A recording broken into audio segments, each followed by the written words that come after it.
La résurrection de Jésus-Christ est au cœur de la foi chrétienne. Sans la résurrection, Jésus n'était qu'un enseignant exceptionnel qui a menti en se prétendant Dieu et qui a été condamné à une mort atroce pour ce mensonge. Les spécialistes du Nouveau Testament consacrent beaucoup d'énergie à réfuter l'affirmation selon laquelle Jésus serait physiquement ressuscité des morts. L'une de leurs théories est appelée la théorie de la substitution. Cette théorie affirme que la personne crucifiée et morte sur la croix n'était pas Jésus-Christ de Nazareth, mais quelqu'un qui se faisait passer pour lui. Il existe deux hypothèses principales. Soit c'était le frère jumeau de Jésus, soit c'était une personne dont l'apparence a été modifiée pour lui ressembler physiquement. La raison pour laquelle tant de gens ont affirmé avoir vu Jésus-Christ après sa résurrection miraculeuse, c'est qu'en réalité, il n'était pas mort. Cependant, cette théorie présente plusieurs problèmes. Voyons cela de plus près. Premièrement, Jésus n'avait pas de frères jumeaux. Il n'existe absolument aucune preuve de cela dans les textes anciens authentifiés, que ce soit par des auteurs chrétiens ou non chrétiens. Deuxièmement, l'hypothèse d'une erreur d'identité, où quelqu'un aurait été transformé pour ressembler à Jésus, ne s'appuie non plus sur aucun texte ancien.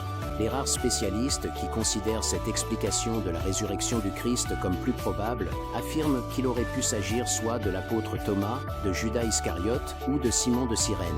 Lequel de ces hommes, selon vous, aurait enduré l'agonie inimaginable de la crucifixion jusqu'à la mort, sans craquer et avouer la supercherie?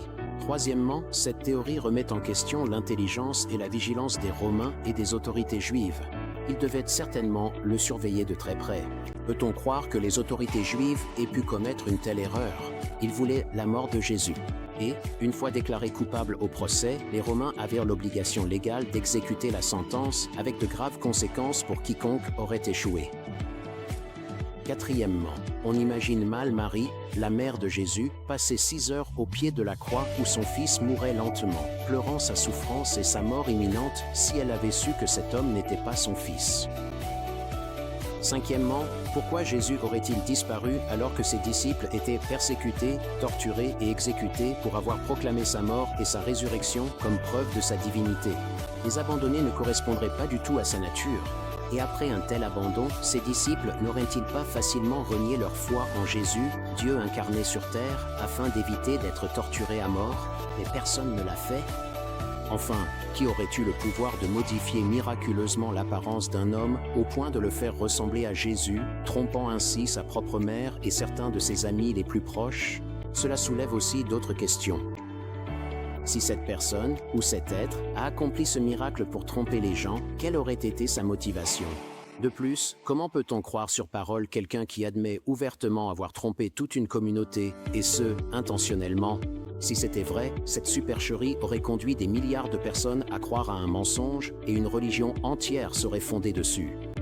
Sans preuve textuelle d'auteurs anciens du 1er ou même du 2e siècle, un incident aussi important qui altère la foi n'a aucun fondement. De plus, si l'on essaie d'appliquer une certaine logique à cette théorie, trop de questions restent sans réponse. La théorie de la substitution ou de l'erreur sur la personne n'est pas une alternative viable, faisable ou même logique à la résurrection miraculeuse de Jésus-Christ. Nous avons une série de vidéos sur 5 autres théories alternatives à la résurrection de Jésus-Christ. Vous trouverez un lien vers cette playlist dans la description. Merci d'avoir regardé. Si vous avez apprécié notre vidéo, n'oubliez pas de cliquer sur les boutons « J'aime » et s'abonner ci-dessous.